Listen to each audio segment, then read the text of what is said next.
Hello and welcome to the Valley Punters preview for what is a massive day here on Saturday for Ladbrokes Cox Plate Qualifier Day. It's great to be joined by Tommy Hackett from Ladbrokes, and we've got a little bit of money in the bank now, Tommy, and a lot of the interest will lie with Nature Strip here on Saturday in the Middies McEwen Stakes. Yeah, he really is one of the most interesting horses in the country at the moment, Benny, Nature Strip. And we have gone up fairly short in the McEwen Stakes. He's $1.50 to record another race. When you think if he does win the McEwen Stakes on Saturday, he will secure that berth in the Everest. Some fantastic races to have a look over for the quaddie here on Saturday. We're going to preview them now. And the first of them is the Ladbrokes Atlantic Jewel Stakes. What a lineup of three-year-old fillies we've got here.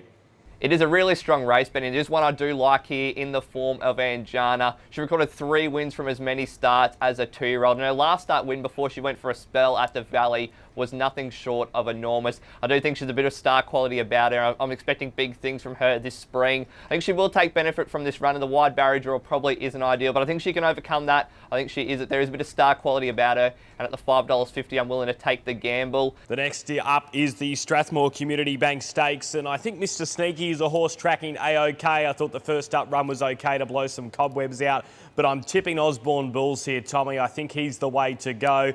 I know there's probably a few little knocks on him, but I think as a consequence, we're getting a good price. He worked here on Tuesday morning and worked quite sharply. From barrier 1, he's going to need a touch of luck, but he's a quality horse. I think he's got Group 1 ability. Next race, Tommy, is the big one. It's the feature, the Dardo Tan Shinnan Stakes. The golden ticket is up for grabs into the Ladbrokes Cox Plate. How did you dissect the field? Yeah, this is a really interesting betting race, Benny, and there are a stack of winning chances here. I'm going to stick with last year's winner, Bonneville. Obviously, a little bit of unknown about it because we haven't seen her at the races for quite a long time, but her winning this race last year was really impressive. She went on to win the Underwood Stakes before she went off the boil a little bit. Has been a long time since we've seen her, but I really do have such a big opinion of her trainer, Murray Baker. He's a genuine freak, and I think he'd have her here if she wasn't fit and firing. A horse at double figure odds that I do fancy is Spanish Reef.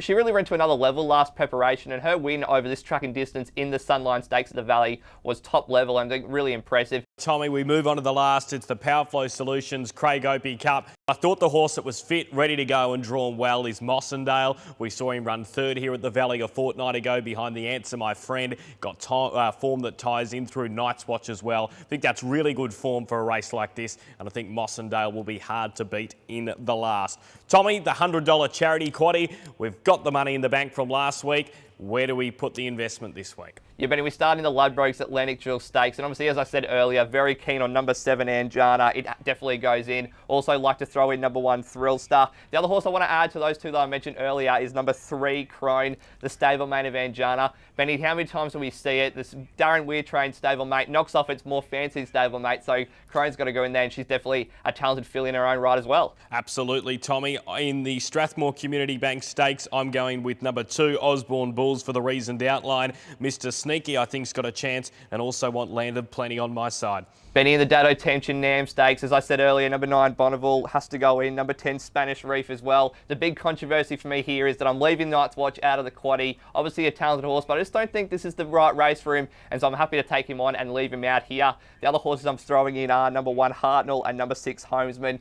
Last race is a tricky one, Tommy, but I thought we could rule a couple out. 3, Mossendale goes in, and I want the Queensland horse Divine Unicorn. Thought it brought in some fairly solid form lines. Let's hope we can go 2 from 2 from the quaddie and build on that bank this Saturday.